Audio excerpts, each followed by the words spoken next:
Nakilala na sa kalye-serye kaninang ama ni Yaya Dab na si Dodong na big time na raw ngayon. Naipakilala na rin ni Yaya Dab si Alden sa kanyang ama. Ano kaya ang kanyang reaksyon? Narito ang aking chika. Magarbo ang sasakyan, con todo forma, at may kasama pang backup dancers. Ganyan ang arrival ni Teodoro Dodong Smash, ang tatay ni Yaya Dab sa kalye-serye ng Itbulaga kanina. Ibang-iba sa pagkakakilala sa kanya ng mga lola. Don't call me Tatay Dodong. My name is Daddy Dodd. Kaya itong si Yaya Dab. Nagulat daw kasi si Yaya sa itsura ng tatay niya. At ang mga lola, nagdududa kung siya ba talaga ang kilala nilang si Tatay Dodong.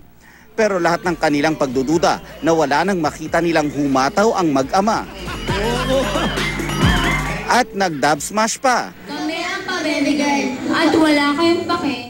Sabi ni Tatay Dodong, nagsikap siya hanggang sa mag-boom ang negosyo niyang isawan.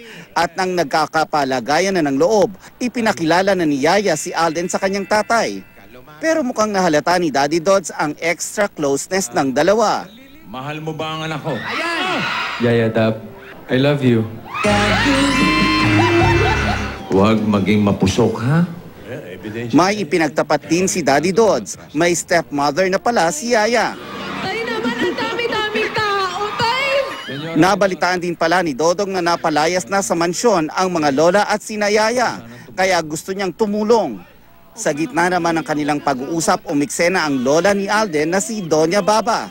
I am here to say to all of you that the mansion is for sale. It's 200 million. I want to buy that mansion. No. I will double the price. Yan! Pero hindi pumayag si Doña Baba. Pangako ni Daddy Dodds, babawi siya sa mga lola at kay Yaya.